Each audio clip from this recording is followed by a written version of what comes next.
There is no denying that psychological and emotional problems, even severe mental distress, can affect most anyone. But does this mean we are all insane? What causes psychological distress? Early psychiatrists thought it was an imbalance of the humors that could only be cured by bleeding patients with knives or leeches. Other psychiatrists believed mental problems came from organs like the tonsils, the stomach, and the spleen, and cut them out. Later were attempts to alter brain function, but these efforts also failed. Today, psychiatrists tell us that the way to fix unwanted behavior is by balancing brain chemistry with a pill. Did they get it right this time? They say you have a chemical imbalance of serotonin and dopamine, but there's never been a study to ever prove that, ever. It's just been indoctrinated into the culture and television advertising to the point where people now believe it is fact. Despite this lack of evidence, psychiatrists will tell you that psychotropic drugs are just like mainstream medical drugs. Can this be true? The answer is that unlike a drug such as insulin that corrects a measurable and proven imbalance in the body, psychotropic medications have no visible or measurable physical abnormality to correct. Here is evidence of a bacterial infection. Here is the psychiatric disorder, attention deficit hyperactivity disorder. Here is a broken arm. Here is major depressive disorder. This is a brain tumor.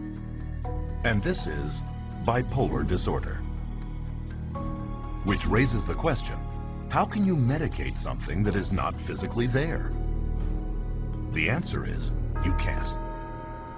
And furthermore, because psychotropic drugs are specifically designed to get past the body's natural defenses and into the brain, they can upset the very delicate processes the brain needs to ensure the body runs smoothly.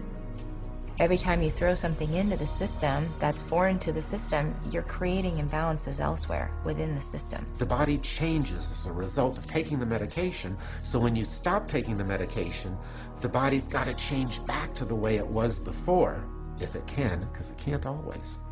And in doing so, it disrupts the whole system. This is what creates the sometimes serious side effects. Paxil was the drug that gave me insomnia.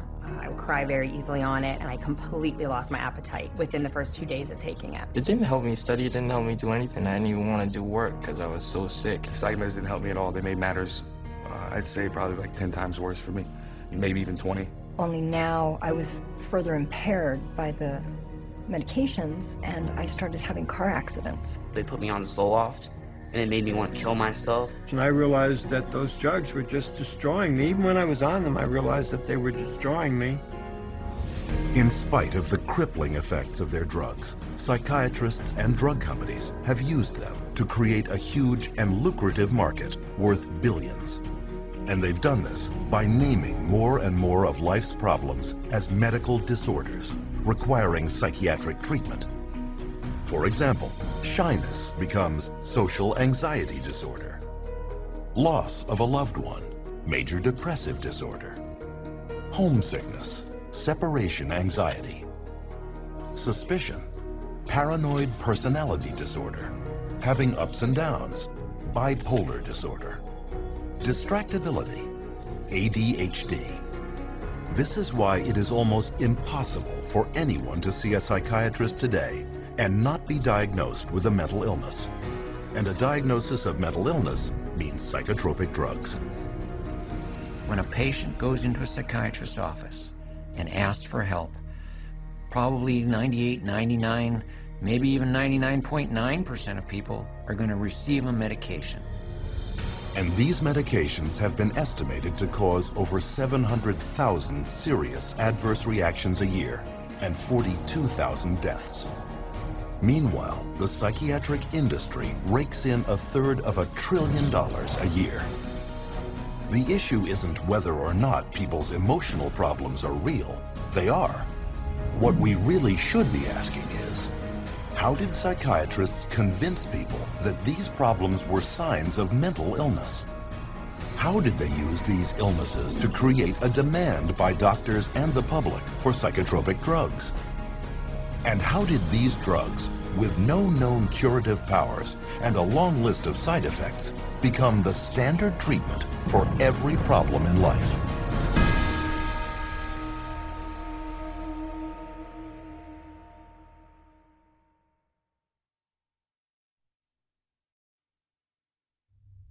Psychiatrists assert that they have made much progress in the field of mental health over the past century and a half.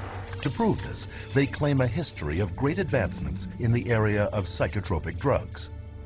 But is this parade of brain chemicals the scientific breakthroughs they are leading us to believe?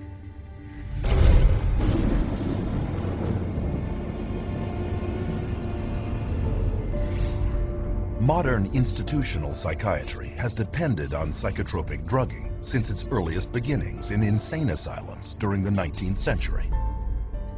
During that period, psychiatrists functioned almost exclusively as attendants, promising to cure the seriously mentally ill. But as they could not, they were not regarded by mainstream medicine as real doctors. Other physicians considered psychiatrists as almost a doctor, okay, because they weren't doing medical stuff. So to increase their status, they needed to become much more scientific. They need to prove that this is a legitimate scientific field. This is a legitimate medical profession. So they start medicalizing everything. To control behavioral outbursts amongst inmates, psychiatrists employed early psychotropic drugs, such as morphine and opium. But contrary to their claims, these drugs cured nothing and proved to be highly addictive. This led to a whole new generation of dependence, a solution far worse than the original problem. But the attempts to control objectionable behavior continued, and by the turn of the 20th century, phony cures for mental illness, such as heroin, could be found being peddled throughout the United States and Europe. Even psychologist Sigmund Freud played a major role in the creation of the cocaine industry in the Western world, writing many glowing articles promoting its use for spiritual distress and behavioral difficulties. Freud, as a psychoanalyst, he for a while was promoting cocaine as being a panacea for all kinds of problems. Freud later wrote, "The psychic effect of cocainum muriaticum consists of exhilaration and lasting euphoria, produced no compulsive desire to use the stimulant further." What Freud did not reveal was a significant conflict of interest involving two rival pharmaceutical giants, Merck and Parke-Davis, both paying him to endorse their respective cocaine extracts. Sigmund Freud's early psychotropic drug marketing campaign helped create a major cocaine epidemic throughout Europe at the turn of the century. Clearly, another happy pill would have to be found. It wouldn't take long. Psychiatrists in the first half of the 20th century next turned to amphetamines. As before, the hype subsided into unavoidable proof that the drugs not only were ineffective, but highly toxic and addictive. Each fad followed the same pattern. First, the drug would be hailed as a medical breakthrough for mental problems. Then, increasing reports of serious side effects would trickle in. Finally, after years of denial, when psychiatrists and pharmaceutical companies could no longer deny the dangers of the drug, they would abandon it in favor of their next wonder drug. Though none of their drug therapies had ever proven to cure anything, psychiatrists continued their search for a magic bullet that they supposed would cure all. And in 1954, their dream, they believed, was realized with the introduction of psychiatry's first so-called miracle drug, chlorpromazine, better known as Thorazine. Originally designed and tested as a synthetic dye, then as an anti-parasitic in pigs, Thorazine was accidentally discovered to shut down human motor controls. One of the first papers promoting its psychiatric use stated, "The aim is to produce a state of motor retardation, emotional indifference, and somnolence." Thorazine was considered the chemical lobotomy. Instead of cutting off the frontal lobes of the brain, with an ice pick. You didn't have to do that kind of surgery. You could do it with a drug. Thorazine proved so lucrative in immobilizing patients exhibiting unwanted behavior that its maker, SmithKline & French, organized a major promotional campaign around the drug, including paying influential psychiatrists as speakers, organizing media campaigns, and even producing national television shows, a prelude to the mass drug marketing we see all around us today. Thorazine at that time was thought of as a miracle because it was able to reduce the symptoms of psychosis and schizophrenia at that time that they knew about it. It emptied all of the psychiatric housing units. The campaign was wildly successful. SmithKline & French's income soared by over 500% in the following 2 decades, with Thorazine supplying over a third of the drug company's revenues in 1970. Eventually, an estimated 250 million people worldwide had been on Thorazine and drugs in its class, 23% more than the entire population of the United States. The floodgates had been opened. SKF and the psychiatrists on its payroll had proved that through marketing, there could be big money in psychiatric drugs. But it wasn't long before Thorazine was revealed to have problems of its own. Thorazine chronically led to really serious problems such as tardive dyskinesia, which is a movement disorder that's very, very bothersome, and supposedly it's irreversible. The tongue darting, you know, the muscle jerking, you know, the eyes rolling back in the head. Most people were sometimes permanently damaged by it. So they were going to have to live their life with this neurological problem that was actually created by the pharmaceutical industry with their medication. Because Thorazine so hindered mental functioning, its use had to be limited to institutions. But with big money at stake, the race was on to discover a psychiatric drug that could be taken out of the institutions and into the hands of a much wider, vaster, and more lucrative market, the general public. Since they were emptying the institutions of all these psychotic patients with the advent of Thorazine, now they had to find different ways to treat people. So what better way than to go in the community and have an office and bring in your everyday person, or your executive under high stress, or mama who's taking care of all the kids, and they needed some way to create a therapy for them. In 1955, that drug was approved. Its name was Miltown, the first of the so-called minor tranquilizers.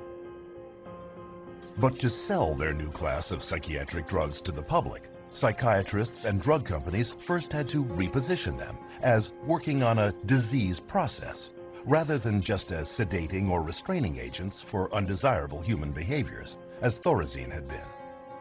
To do this, they began a marketing blitz on their colleagues, placing print advertisements in professional publications, such as the American Journal of Psychiatry. Prominent psychiatrists were then hired to spread the word to the rest of the medical field. Few knew that Nathan Kline, one of the most influential psychiatrists of his time, was being paid by the drug industry when he proclaimed that tranquilizers such as Miltown were equal in importance to the introduction of atomic energy, if not more so. Free samples were shipped to psychiatrists and physicians to get patients started on the drug. A year later, the marketing rollout hit the public, and Miltown soon became the first blockbuster psychiatric drug, not just for those incarcerated in an insane asylum, but for the mainstream public. Miltown was marketed to pregnant women, stay-at-home moms, and busy white-collar office workers, who called it executive Excedrin. So it opened up a door for community-based mental health, whereby the psychiatrist could then have a role. So they became very closely associated with the pharmaceutical industry, and they were demanding as well to come up with better things for mom and pop and the executive and the superstar Hollywood actress or actor, and soon, you know, it became a fashion to take some of these medications. By the 1960s, 36 million prescriptions for Milltown had been filled in the United States alone, accounting for $200 million in sales, an amount unheard of at that time for any psychiatric drug. Milltown's success led to the introduction of many more psychiatric drugs aimed at the general public throughout the 1950s and 60s. One such drug was Valium. Launched to the delirious acclaim of psychiatrists and the press, Valium was so widely prescribed to stressed-out housewives that it even acquired a nickname, Mother's Little Helper. Lost amidst this hoopla was strong and well-documented early evidence that tranquilizers also came with serious, life-changing side effects. Milltown, for example, was soon labeled by the 1962 President's Advisory Commission on Narcotic and Drug Abuse as more dangerous and addictive even than cocaine or methamphetamine, and fell quickly out of use. But the psychiatric community ignored these warnings. Pandora's box had been opened, and with their new pills, they were no longer caretakers of the insane. They were real doctors administering drugs to patients, and their backward logic was, if the drugs did indeed shut down mental symptoms, weren't they therefore addressing some physical disease in the brain? Within years, this reasoning enabled psychiatry to undergo a profound change. Psychiatrists were no longer caretakers, they were doctors. Mental complaints were no longer psychological, they were symptoms of disease. And to treat them, psychiatrists wrote them prescriptions. It's all about money. The use of writing prescriptions and having an income from people coming in and getting their prescriptions and this, that, and the other is what revived the psychiatric community. It was the thing that put them back where they were earning money again. Business was going so well that a group of prominent psychiatrists met in Puerto Rico in 1967 to lay out the expansion of psychotropic drug use for the year 2000. According to organizing psychiatrist Dr. Wayne O. Evans, psychomedication is now an accepted way of life, and the search for the just right pill has become the goal for many people. By the early 1980s, Valium had become the most widely prescribed drug of any kind in the Western world. In 1978 alone, nearly 2.3 billion tablets sold, enough to medicate 1/2 of the world population. The business of psychotropic drugging had gotten so out of hand that at a 1979 hearing on the use and abuse of benzodiazepines, one United States senator commented that the whole pitch appears to be to sell, market, sell, and market. But bigger things were yet to come. The next drug that became a rage was Prozac. And of course, Prozac was not for anxiety, but for depression. And all of a sudden, the diagnosis of depression starts multiply. The number of people who are diagnosed as being depressed starts multiplying substantially. Prozac was released amid great fanfare, with tales of miraculous recoveries, sick minds made well, and ruined lives restored. And all with almost no side effects or addiction, or so its manufacturer claimed. Many new antidepressants quickly followed, also pitching instant psychological relief with little downside. And with this, mainstream psychiatry abandoned psychotherapy for pharmacology forever. In a bold and effective marketing coup, the world was told that these new antidepressant drugs were not just for the depressed, but lifestyle drugs for a choose-your-mood society. But almost immediately, evidence emerged that claims of universal safety and effectiveness were far from the truth. The adverse side effects of this class of drugs includes things like sexual dysfunction, agitation, facial involuntary movements of the face. Some of the psychiatrists in their books describe the tongue darting in and out of the mouth as an adverse side effect of SSRI drugs.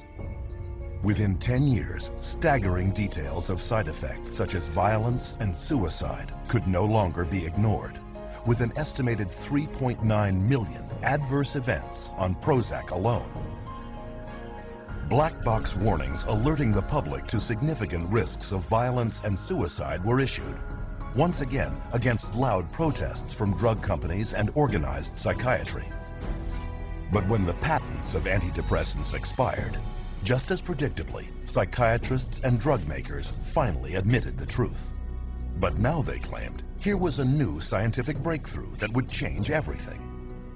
A new class of drugs called the atypical antipsychotic, newly approved to treat both schizophrenia and a then obscure mental disorder dubbed bipolar disorder. Suddenly, the diagnosis of bipolar disorder became the rage, with diagnosis rates soaring by thousands of percentage points in a matter of years. What is clear is that the patents run out, and the drug companies are always looking to maximize their profits, so they research new drugs, and they can keep them patented for about 17 years and charge monopoly prices. And then when the patent wears off, often the next one comes along. Soon, however, atypical antipsychotics, like all their predecessors, were revealed as having crippling and even deadly side effects, such as obesity, diabetes, and even heart problems, along with questionable efficacy and almost certain dependency. Pharmaceutical companies are trying to get away from the old style thorazines and into the new antipsychotics, and we know that they're no better. So today's new and improved antipsychotic is no better than the old thorazine, which was the miracle drug for psychiatry. Today, the same cycle continues, with breathless news coverage of new chemical treatments promoted as breakthroughs. Even hallucinogens such as LSD and ecstasy are now being tested for future psychiatric prescription. Psychiatry has a wonderful history of coming up with one label after another, all to cover up their own inadequacies and their own inability to get a product, which means to cure somebody or to truly honestly help somebody. So their solution is always, let's come up with another syndrome that person has. It's one alphabet soup label after another. And just when the public starts catching on to that the experts may be telling us a story, we move on to the next realm of drugs. Psychiatry has become basically pharmaceutical management in America. That's what psychiatrists do. If you went to a surgeon, you would expect to get cut. If you go to psychiatrists, you expect to get medicated. That's what psychiatrists do. A century and a half later, two questions remain. Where is the science that backs psychiatry up? And how long will the public continue to be fooled by false hopes, hype, and outright lies?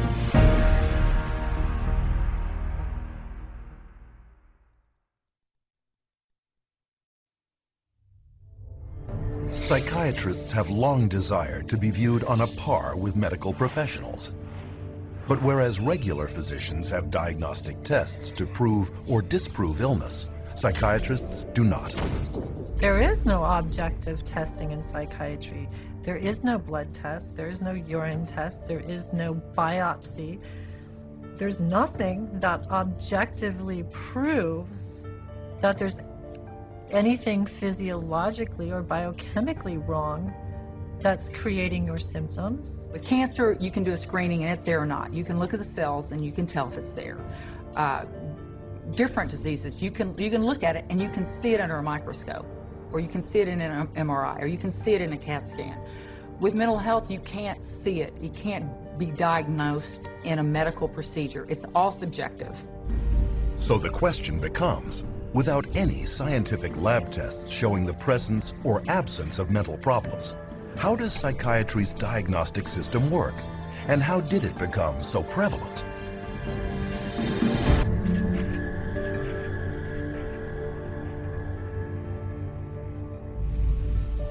Psychiatry's search for scientific grounding has been going on for well over a century. In the late 19th century, German psychiatrist Emil Kraepelin was the first to attempt to classify mental problems as medical disease states. Though he devoted his life attempting to prove that these problems came exclusively from biological and hereditary sources, he never could, finally concluding it was nearly impossible to scientifically distinguish the normal from the insane. In spite of Kraepelin's findings, psychiatrists persisted, with many efforts at classification throughout the years, resulting in the first edition of the Diagnostic and Statistical Manual of Mental Disorders, published by the American Psychiatric Association in 1952. A small spiral-bound 130-page handbook, DSM-1 described 112 so-called mental disorders, based not on standard scientific procedure, but contributions from a write-in ballot mailed to 10% of the APA's member psychiatrists.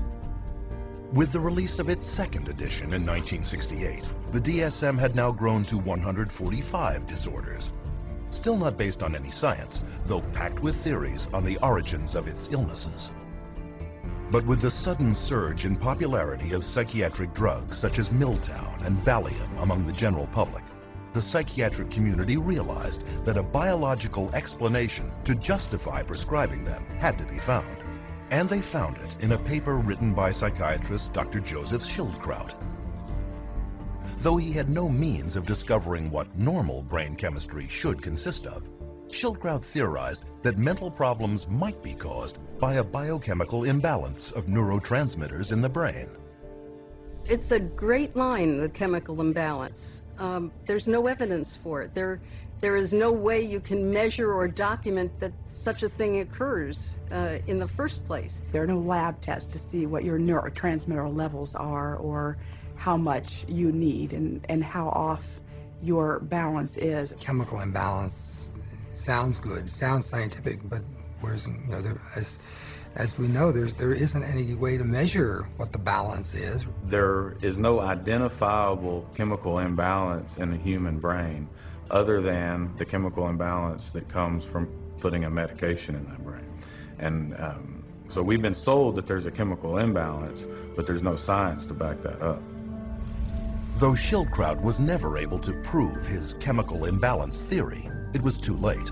The psychiatric community had already adopted the theory as a plausible-sounding medical explanation for the mental disorders listed in the DSM. But without a test confirming a chemical imbalance, psychiatrists were still bedeviled by a severe inconsistency of diagnosis. Not only that, but psychiatrists were often unable to tell the sane from the insane.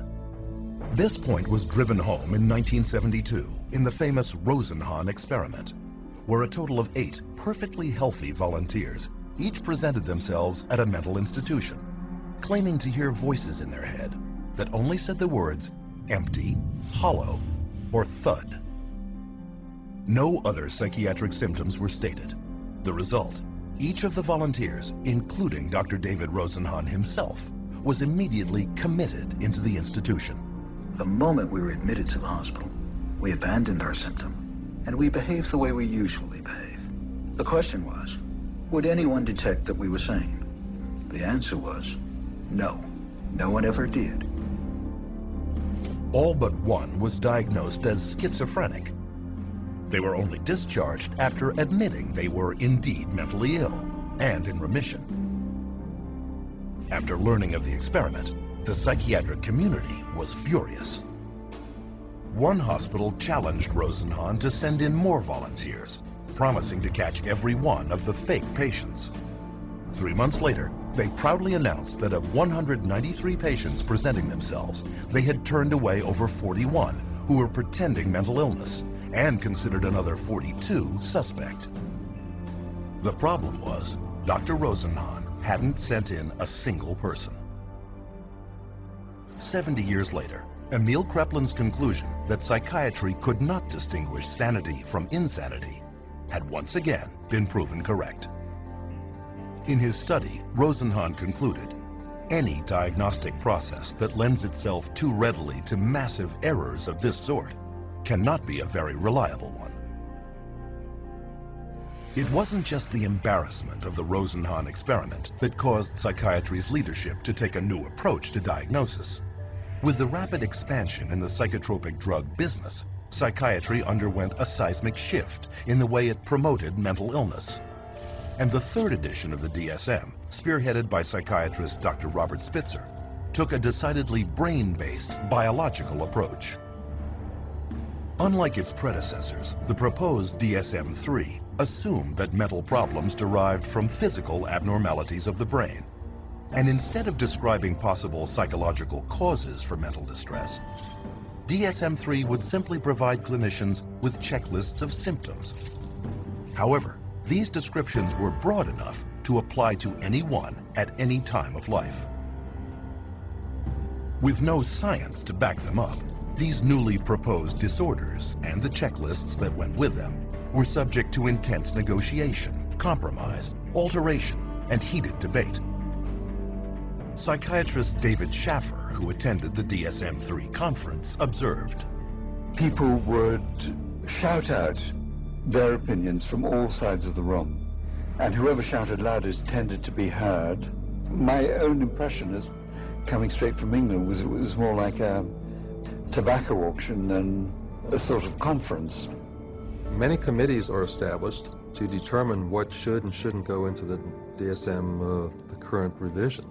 And a lot of the committee activity is based upon, could be personal bias, political pressure, the trend that may be in vogue then, and other things that are non-medical. Well, in the DSM, I mean, they vote in diseases. I mean, they get together, the panel, psychiatrists look and decide, is this a disease or is this not a disease? How many of you agree this should be a disease? They have a show of hands. They said 20 people in the room, 12 vote for it, 8 vote against it. Bingo. They have a disease. Tell me that that's science. One psychologist reported that during discussions of the proposed criteria for masochistic personality disorder, Spitzer's wife protested about one symptom of the disorder, to which Spitzer responded, "Okay, take it out." Scientific or not, once a disorder is voted into the DSM, it is very hard to vote it out. On rare occasions, however, this too has occurred. Homosexuality, a mental illness according to DSM 1 and 2. After gay rights activists picketed their 1973 convention, the American Psychiatric Association buckled to political pressure and decided by a mail-in ballot of its member psychiatrists to remove it from DSM's next edition. What happened? It wasn't like, there's some objective evidence that at one point it was a disease and we cured the disease and that's a lifestyle choice. No, it was cultural. We became more liberal in this country and decided, okay, it's fine. Whereas, 50, 100 years ago, it wasn't fine, it was a problem. That's not medicine, that's something else. And the psychiatrists who wrote the DSM-3 knew it, as Robert Spitzer would admit to the BBC many years later. What happened is that we made estimates of prevalence of mental disorders totally descriptively, without considering that many of these conditions might be normal reactions, which are not really disorders. That's the problem. But instead of learning from their mistakes, the American Psychiatric Association published the DSM-4 in 1994.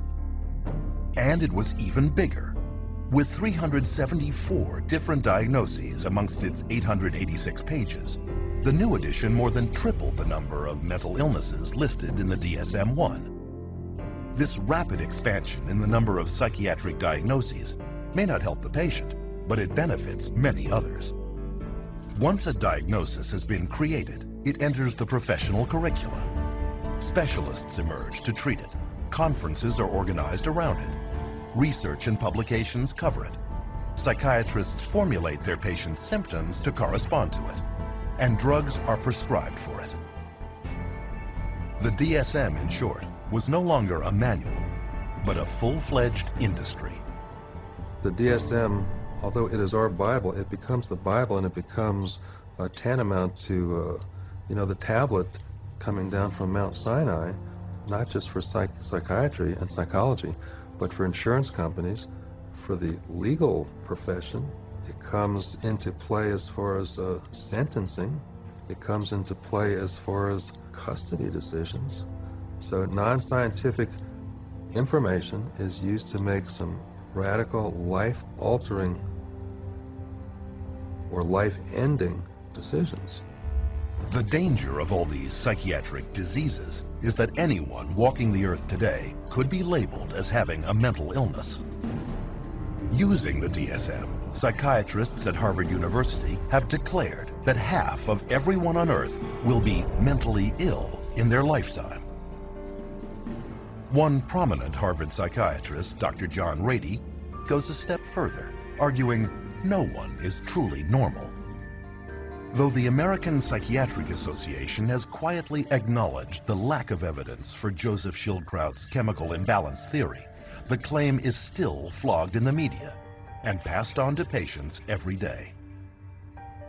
And although you are not likely to hear it in the general media, psychiatrists readily admit that the disorders listed in the DSM have no proven pathology and therefore cannot be called medical diseases. If you were to be confronted with someone saying that the DSM is not backed up by science, what do you have to say about that? Oh, I would say that they're entirely right. No, the DSM is not science. I think there are non-scientific elements, political aspects of it that influence it. Yeah, absolutely. DSM-4 is still far away from science. DSM system is far from perfect, but it's the best we have. DSM stands for diagnosis as a source of money. It brings in a lot of money. Nonetheless, the next edition, DSM-5, is in the planning stages and is due to be published in 2012. And this time, the negotiation for the next new psychiatric diseases is being held in secret. But we do know some of the new disorders under consideration. One is internet addiction disorder, originally presented as a joke in a 1997 New Yorker article. Regardless, it is now claimed that 25 million people may qualify as compulsive surfers. Other disorders contemplated for DSM-5 include compulsive shopping disorder, binge eating, apathy disorder, parental alienation syndrome, relational disorder, intermittent explosive disorder, road rage. All potential disease categories with psychotropic drugs waiting to be assigned to them. According to the APA, 19 of the 27 psychiatrists on the top panel deciding on what illnesses to include in the next edition of the DSM have financial ties to drug companies. The situation got so bad that the architect of DSM-3, Robert Spitzer, and DSM-4 editor Alan Francis went public, warning the APA might well be accused of a conflict of interest in fashioning DSM-5 to create new patients for psychiatrists and new customers for pharmaceutical companies. But the psychiatric community has decided not to address this issue, and for good reason. Today, psychiatric drugging rakes in over $80 billion a year for pharmaceutical companies. And with every new edition of the DSM, the diagnoses have not only expanded in number, but cast a wider net to encompass such population segments as senior citizens, the military, pregnant women, and even children. In my training, when I first started this, they told us that they would not give a bipolar diagnosis for a child under 18. These days, I see children diagnosed with bipolar disorder at 5 and 6 years old. A 2-year-old can be throwing a temper tantrum and then stop and be fine. Anybody that's a parent has seen that happen. That doesn't mean they're mentally ill. It means they're 2-year-olds. How can you even diagnose a 2-year-old as a bipolar disorder? I mean, how can you diagnose anybody as a bipolar disorder if you want to look at it that way? Because there is no such thing as bipolar disorder, not from a medical standpoint. It's not like you can find a cell in a person that shows that they have bipolar disorder. It's not like they have a fever or run a temperature, like if they had a physical illness. This is a behavioral definition only. In other words, a human being sat there and made a subjective decision that this person has this so-called condition. Today, nearly 1 million children are diagnosed as bipolar, making it more common than autism and diabetes combined. In 2007, 500,000 children and teenagers took at least one prescription for an antipsychotic, including 20,000 under the age of 6. Antipsychotic drugs, powerful chemicals designed originally for only the most seriously mentally troubled, are now a $22.8 billion industry. If you spent days reading the newest DSM, you would be able to diagnose every human being that you ever saw. And with the diagnosis comes treatment. The DSM most definitely helps in the prescribing of drugs. It legitimizes the process of pulling out the prescription pad. Because here is this disease entity. The disease entity is addressed with this medication. And the DSM is in the service of making things reductionist into very simple, simplistic ways of looking at things. That makes it easier for the pharmaceutical company to create a medication for. The only thing that we've left out of that equation is the person.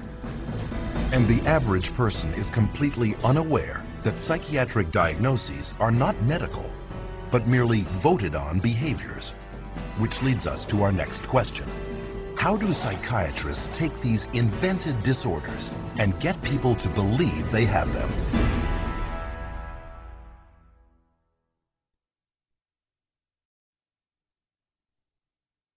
According to psychiatrists at the World Health Organization, 450 million people worldwide have a mental disorder. 3 times the metropolitan populations of Tokyo, New York, Los Angeles, London, Paris, Mexico City, Mumbai, Milano, Madrid, Toronto, Washington, Athens, Melbourne, Hong Kong, Singapore, Rome, and Berlin combined. Are there really this many mentally ill? Or is this just a case of good marketing?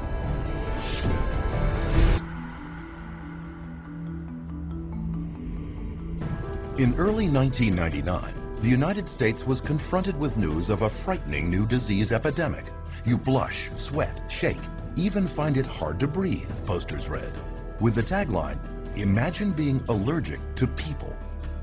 The disease was social anxiety disorder, SAD, or SAD, and it was claimed to affect about 13.3% of the American population.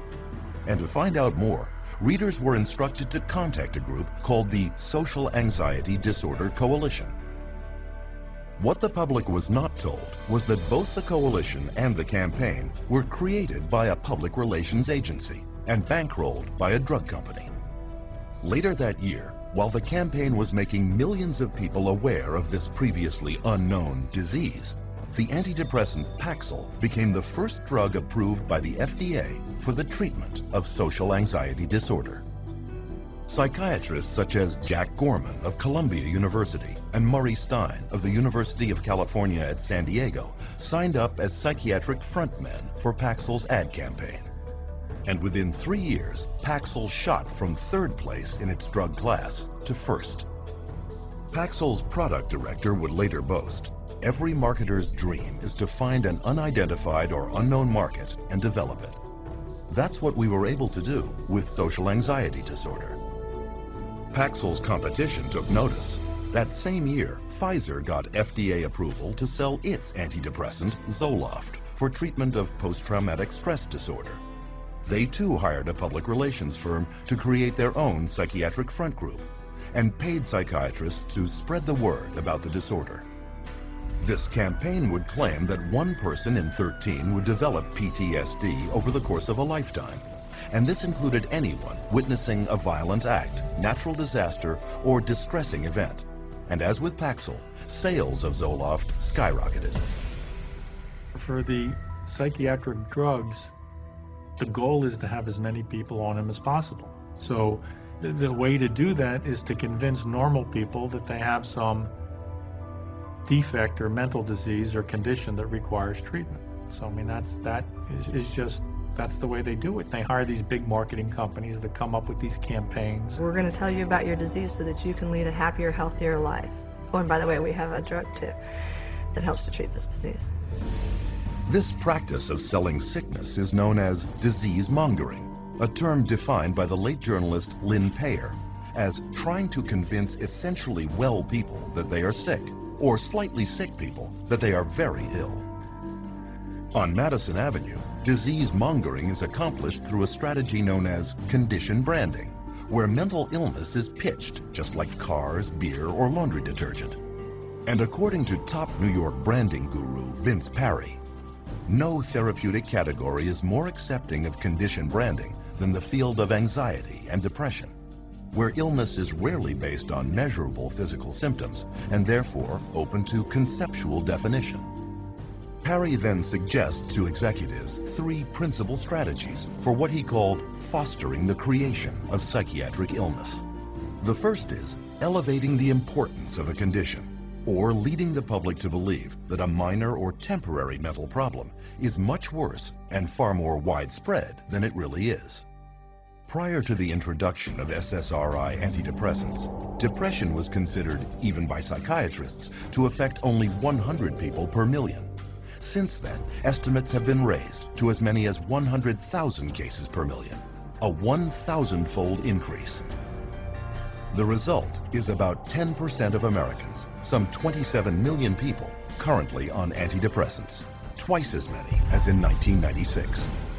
Very good marketing, that all, expressions of human emotion, deep sadness and fear and anger and whatever else they happen to be, are now classified as, a major problem, a psychiatric problem, a psychological problem that needs to be dealt with drugs. Another psychiatric illness, bipolar disorder, was also considered rare, affecting only 1/10% when it was first introduced in the DSM-3. Today, there are claims that as many as 10% of the population, 100 times the original number, have the condition. Pediatric bipolar disorder was not even listed in the DSM when Harvard psychiatrist Dr. Joseph Biederman began publishing studies claiming that mood swings in children were not normal behaviors, but in reality, mental illnesses. Biederman's disease-mongering campaign worked.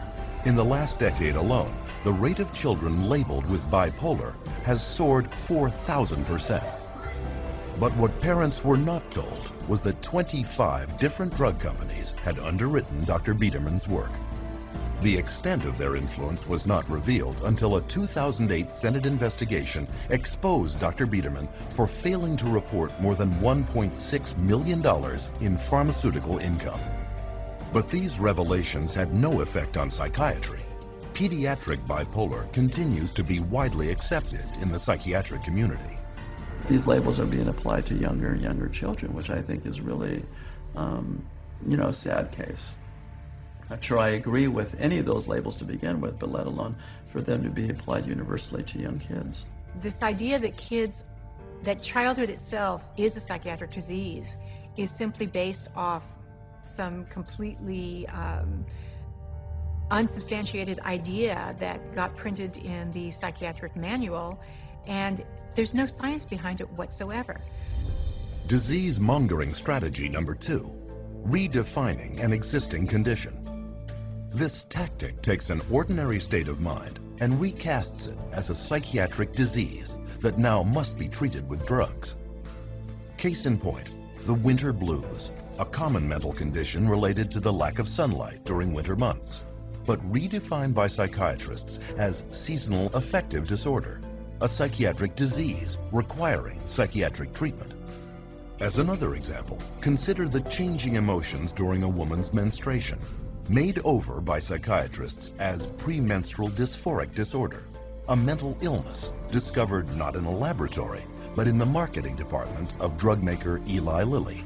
When Prozac patent came up, they realized they needed to come up with some sort of new to keep the money rolling in, and they came up with a new disorder. They just made it out of thin air, the premenstrual dysphoric disorder, the PMDD, and then the new wonder drug, which was Serafem, which if you look at Serafem on the back of the label, it just says, this is Prozac.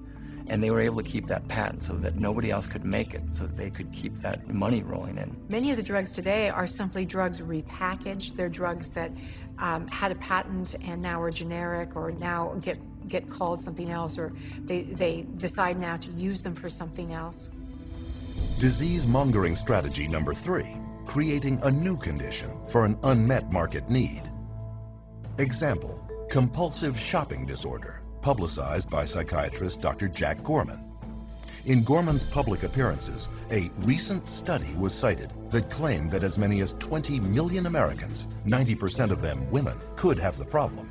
What he did not reveal was that the study was funded by Forest Laboratories, maker of the antidepressant Celexa, and that he was a paid consultant to at least 13 pharmaceutical firms, Forest included. Most consumers have never heard of the concept of marketing of disease for profit, but to those in the advertising and drug industries, it is well known.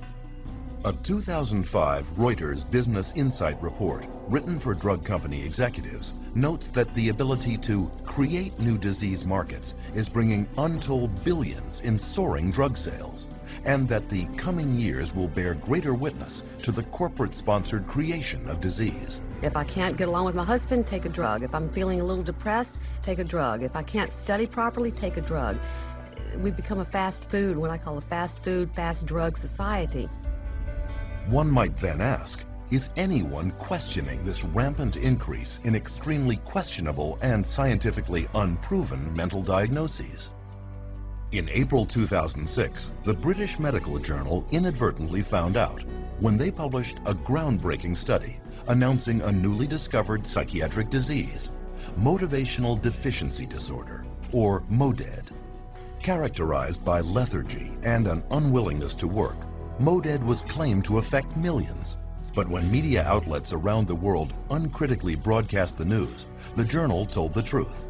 The study was part of their April Fool's Day edition. But the joke made its point. Disease mongering works. Even people without any mental illness at all can be deemed at risk and recommended drug treatment. One study published in the Journal of the American Medical Association urged all stroke victims to take an antidepressant to prevent depression, whether they were depressed or not. It was later discovered that its authors had an undisclosed financial relationship with the maker of the antidepressant Lexapro. Preventive drugging is the wave of the future. As one expert noted, there is an apparently limitless amount of money to be made from marketing pharmaceutical remedies for diseases, and even more from remedies to reduce risk factors for disease. And of course, every time they come out with a new mental disorder, then they come out with a new drug to counteract it. At least to me, it seems like nothing more than a marketing ploy. There are certain executives in the pharmaceutical manufacturers that have stated that one day in America, every person will be on drugs, healthy or not. With these clever disease-mongering campaigns, 100 million people worldwide are currently on psychotropic drugs. And as a result, the psychotropic drug industry is grossing over $150,000 every minute. Observed one consumer advocate, you can sell hundreds of millions of dollars worth of a drug, even a bad drug, if you have the right marketing campaign. Which leads us to our next question. Now that disease-mongering campaigns are creating the illusion of widespread mental illness, how safe are the drugs psychiatrists are prescribing to treat it?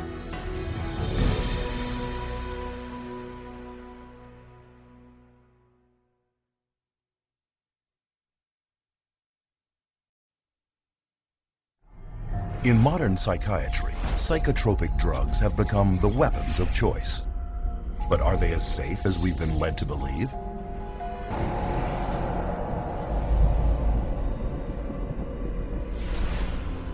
International regulatory bodies, such as the United States Food and Drug Administration, require that all drugs be proven safe and effective before they can be released. To accomplish this, pharmaceutical companies must conduct thorough and exacting clinical trials that prove the safety and efficacy of their drugs prior to marketing. At least, that's what's supposed to happen. But underneath the public relations veneer, claims of psychotropic drug safety by psychiatrists and drug companies are far from the truth. And there are many reasons why. To begin with, drug safety testing is predominantly done by drug companies, not by governmental agencies or independent laboratories, creating an obvious conflict of interest. They pay for it, they bring in the researchers, they have every opportunity to skew the research, to manipulate it, to produce exactly what they want it to produce. The first step in submitting an application for a psychotropic drug is to find a disorder in psychiatry's diagnostic and statistical manual and attach it to the drug. Then clinical trials begin, first on animals, then on humans. If the drug makes it to human testing, clinical trials then follow 4 phases. In phase 1, it is tested on a very small number of volunteers, usually healthy young subjects, to determine if the drug is not overly toxic and what side effects it carries. And the studies that are done have young men or women that have very little body fat and are healthy in their 20s. They don't test these drugs on elderly people that have a huge amount of body fat or different proportion of body fat, and they hold the reaction of their drugs is totally different, but they don't ever consider that. In phase 2, psychiatric researchers determine if the drug creates the sought-after effects on the human body, and how large a dose can be given before drug toxicity sets in. As in phase 1, test subjects are mostly healthy young volunteers. So just the people that I already know are going to perform well on my drug are going to be entered in this trial. Well, how well do you think your drug's going to come out? Phase 3 testing compares the psychotropic drug against a placebo or sugar pill. Although phase 3 testing is larger and more extensive than phases 1 or 2, it normally involves only about 1,000 patients and lasts a mere 4 to 8 weeks, certainly not enough time to determine any long-term side effects. Today, clinical research is a profit-driven multinational industry where drug companies and psychiatric researchers are involved in every detail, from study design to data analysis to study publication. But in doing their trials, psychiatrists face a problem the rest of the medical field does not. They have no scientific lab tests to objectively measure improvement. On a clinical trial for, say, a drug for cancer or for high cholesterol, it's easy to see if something is working because you can look at the study result. The cholesterol level is dropped, or the cancer is shrunk, or the cancer cells are going away, or there are less of them. You can physically see the answer. With mental health issues, you don't have that luxury. It is this lack of science that permits psychiatric drug researchers many opportunities to skew results of drug trials in the pharmaceutical company's favor. One of the ones I think that is most important is the placebo washout. And what that is basically that they give people placebo pill, the sugar pill, and then anybody who says that they feel better, they get rid of them. And so in which case, they already skew the sample of people being included into the study. That's going to stack the cards against the placebo, and it's going to show an artificial greater effect for the drug. The data shows that the people that got placebo did better. And you know what the researchers said? Oh, that's the placebo effect. Well, we want to get those people out of the study. Another trick of the trade involves giving subjects the test drugs prior to the trial and then putting them in withdrawal. Then, after starting the trial, they are put back on the test drug and will either come out of withdrawal and score better, or, if on a placebo, will continue to feel worse. Psychiatrist Richard Barrison, for example, took schizophrenics off Haldol to generate active psychosis, then put them back on Haldol during the trial. In spite of this, his study is still cited in psychiatric literature. Another way that they can manipulate the data is unweighted distributions. I have 3 studies that I look at. One study has 1,000 people in it, and another one has 10 people in it, and another one has 15 people in it. The 1,000-person study showed that the drug was no benefit at all. But the 2 other studies that only had 10 and 15 people in it showed the drugs were incredibly superior. So what do they say? They say 2 out of 3 studies showed greater benefit to the drug group. Perhaps the most common way of tilting the outcome of a clinical trial is simply not to count the individuals dropping out of the study because of the side effects. In fact, in clinical trials for the antipsychotic Zyprexa, 2/3 of the 2,500 participants had so many side effects they dropped out. Of the remaining 800, 22% reported serious adverse reactions to the drug. And during the Prozac approval trials, of the 11,000 patients tested, only 286, less than 3%, actually completed the short 4 to 6 week trials. In another common practice, adverse side effects are covered up by giving additional drugs that are not part of the study. And some researchers have been known to simply falsify the studies.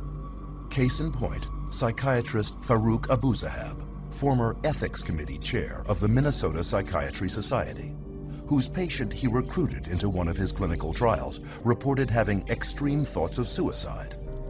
In his research documents, however, he noted 0 adverse events. 2 days later, she jumped from a Minneapolis bridge to her death. A final way of skewing test data is to hide unwanted drug reactions under less frightening terms.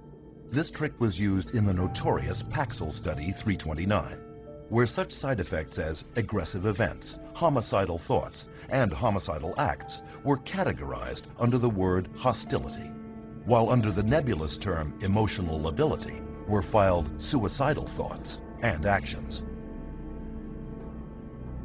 In many cases, clinical trials are set up not to look for violence and suicide at all. It is a problem that if these clinical trials don't specifically really ask a lot of questions about the nature of suicidal ideation and how the person feels, and hopelessness and akathisia, if they don't ask those questions very specifically, they're not going to really get that data, and it's not going to come up. Designing biased trials to avoid negative findings, interpreting the raw data to favor your drug, and spinning the entire study to accentuate the positive are just some of the many, many ways to bias a trial. It is this perfect storm of intellectual dishonesty that has led one drug expert to conclude that it can be proven that most claimed research findings are false. But it is the drug companies that own the studies. And when they believe they have compiled enough evidence to convince regulators that their drug is safe and effective, they submit their phase 3 clinical trials for approval. The FDA only requires that 2 clinical trials be submitted, so drug companies can conduct as many studies as it takes to find the 2 that have the best chance at FDA approval. You only need 2 positive trials against placebo, and it doesn't matter if you did 1,000, as long as you get 2. And it's amazing, sometimes they actually don't.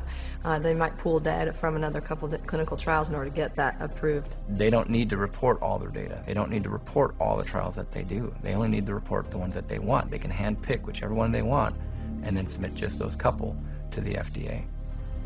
As FDA Director of the Division of Neuropharmacological Drug Products, psychiatrist Paul Lieber complained, the sponsor could just do studies until the cows come home, until he gets 2 of them that are statistically significant by chance alone, walks them out, and says he had met the criteria. The New England Journal published a study about a year ago showing that many clinical trials that had been conducted and registered with the Food and Drug Administration were never published because they came out showing no significant advantage over placebo. So antidepressants are not as effective as they are being made out to be, and the side effects are not as emphasized as much as they should be. This point was driven home in 2008 by psychologist Irving Kirsch and his colleagues, who obtained every clinical trial ever submitted, published and unpublished, from the U.S. Food and Drug Administration of 4 new-generation antidepressants. The results were both alarming and enlightening. In Kirsch's words, antidepressant medications have reported only modest benefits over placebo treatment. And when unpublished trial data are included, the benefit falls below accepted criteria for clinical significance. In addition to this, volumes of effects associated with these antidepressants have since been discovered, including homicide, suicide, and mass murder. People really don't realize that from the beginning there's been a question of how marginally efficacious these drugs really are apart from placebo. And yet we have horrific side effects. Combine the 2, and where's your risk to benefit ratio? Stay on the toilet. But psychiatrists dismissed Kirsch's study because psychotropic drugs are big business, and clinical trials are a big part of that business. Take, for example, Martin Keller, former chair of the psychiatry department at Brown University, lead author of the so-called Paxil 329 study. This clinical trial, which tested hundreds of children on the antidepressant Paxil, found that the drug was generally well tolerated and effective, which in scientific terms is glowing praise. And the study's list of co-authors, 22 of the most prominent key opinion leaders in psychiatry. I mean, that was a lot of people, but they were the who's who of psychiatry, and this was going to be a publication that I think, took them, into the end zone on getting their approval for kids. With the FDA's blessing, Paxil became a blockbuster in the child and adolescent market, with sales of $55 million in 2002. It wasn't until the New York State Attorney General's office sued in 2004 that the truth finally came out. The raw data showed that not only was Paxil no more effective than placebo, but the young patients on Paxil were 6 times more likely to have suicidal thoughts. In fact, this data also revealed that 11 of the 93 children on the study developed serious side effects, of whom 7 had to be hospitalized. But according to Keller's own administrator, many of those children were either dropped from the study or coded as non-compliant to avoid having to be counted. While admitting no guilt, the drug company settled out of court for $2.5 million, less money than Paxil was grossing every 7 hours. Hundreds of civil suits followed, but when Dr. Keller, as lead author of the Paxil 329 study, was deposed by attorneys, he would not admit to much. I can't remember exactly what I said. I don't remember anything specific about any of these meetings. If my name wasn't on the top, I wouldn't remember ever having seen it. If I saw them, I don't remember. The answer is, I don't remember. I don't recall if I was. I don't recall asking him, which isn't to say that I didn't. I want to pick up on the question Mr. Coffin asked you about the 5-fold increase of the Paxil kids experiencing suicidality over the placebo kids. Do you recall those questions? I do. And you said that you weren't particularly aware of that, except for with regard to a manuscript that was sent to you in confidence by GSK? Correct. That actually is not correct, though. I mean, this was an issue that had been presented to you by a number of different reporters that you personally responded to. Is that correct? I don't remember. How could Dr. Keller have known so little about the drug study of which he was lead author, and which he himself used to promote Paxil for children in prominent medical journals and conferences? The ultimate publication of Study 329 was ghostwritten by an agency hired by GlaxoSmithKline, and eventually they, after the manuscript was written, they put Martin Keller's name on it as an author. There again, and maybe you can tell me where I can find it in the paper. No, I'm asking you if you were aware. I don't remember the specifics. And then we finally showed him a document from GlaxoSmithKline where GlaxoSmithKline says that the study was entirely flawed. It was a complete failed study, and it certainly didn't show that Paxil was remarkably efficacious for treating children and adolescents in depression. Can you read that into the record, please? Essentially, the study did not really show Paxil was effective in treating adolescent depression, which is not something we want to publicize. We asked him, with that information now, how can you tell us that it would be okay and safe to give a kid Paxil? And he couldn't answer the question. He sat back, he put his head in his hands, and for, the longest 2 minutes sat there silent. During the last 2 years of his Paxil study, Keller personally pocketed $1 million in drug company money, none of which he disclosed in his published research. When people look at the field of psychiatry and they hear all these reports in the New York Times and Boston Globe, and they see this psychiatrist or this psychologist, took money and didn't disclose it, they wonder, well, is this causing up biases, in the field? I think that's a legitimate concern of the public because of the fact that it is true. With this level of corruption pervading the testing of psychotropic drugs, one is left with the question, where are those who are entrusted with our protection?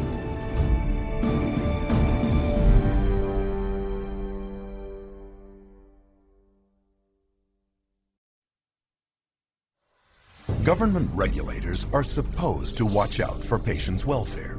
So why are so many dangerous psychotropic drugs being allowed on the market?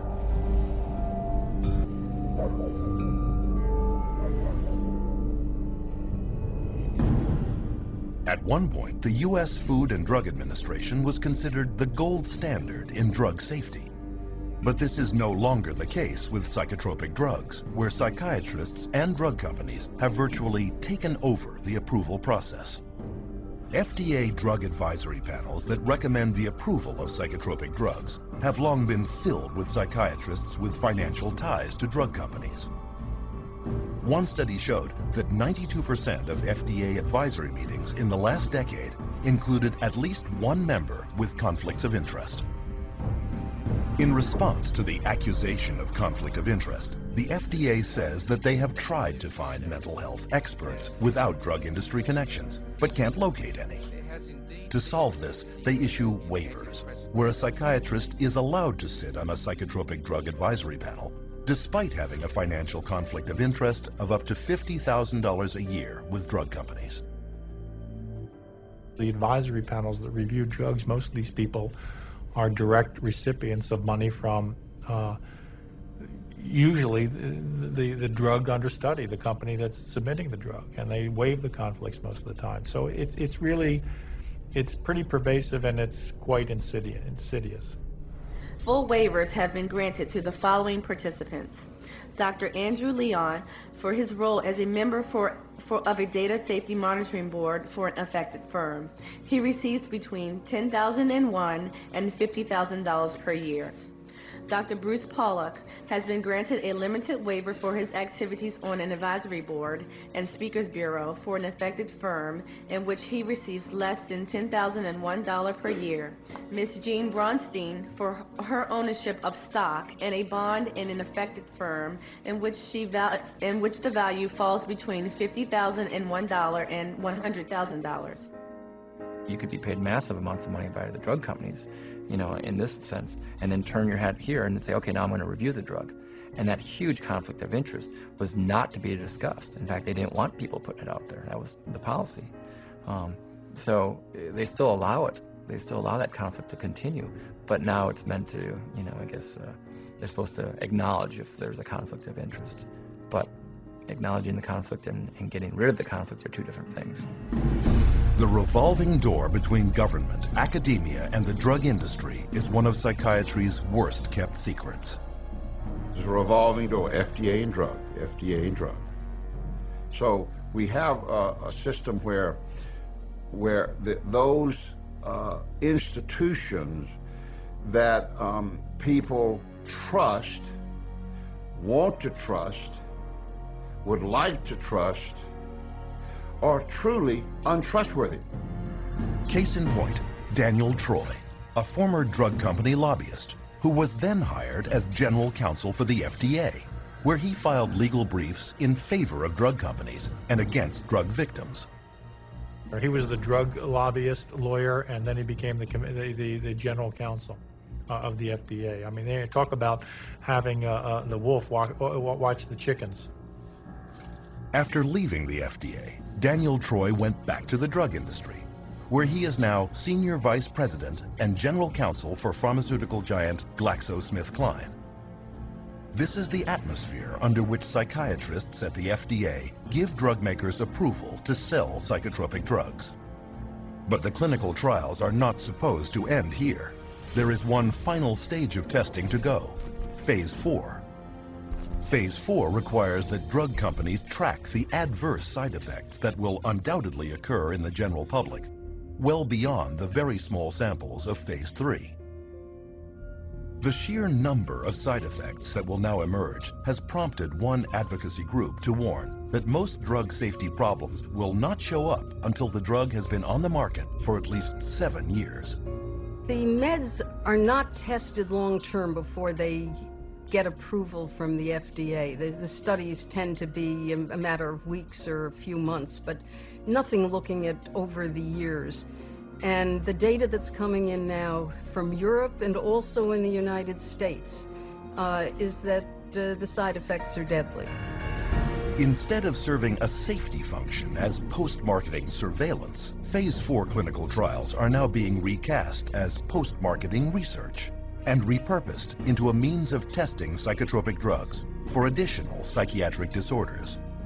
Take Zoloft, FDA approved in 1991 to treat major depression.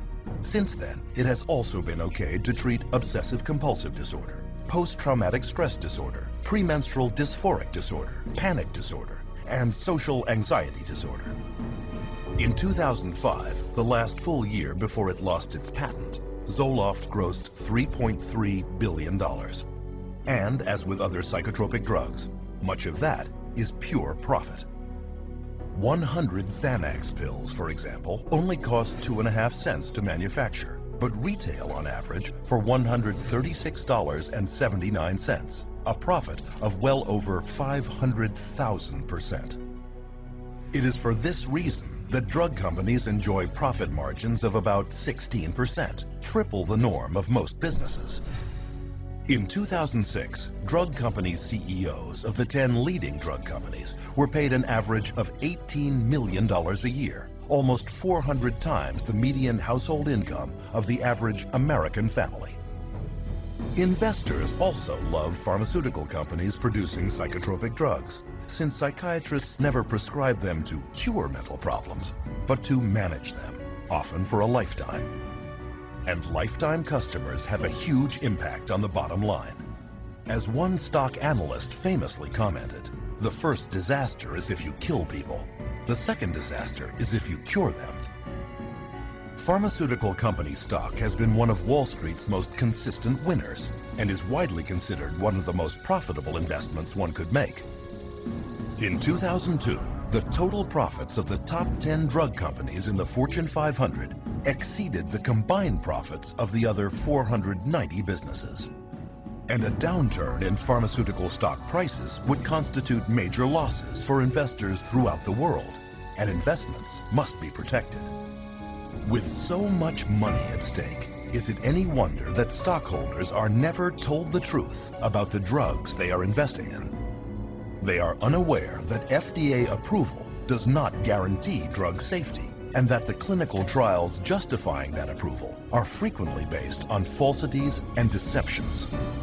But once the drug is approved, the next challenge is, how do you convince prescribing physicians that these drugs are truly safe, effective, and carrying few side effects when the drug company's own trials prove that this is not the case?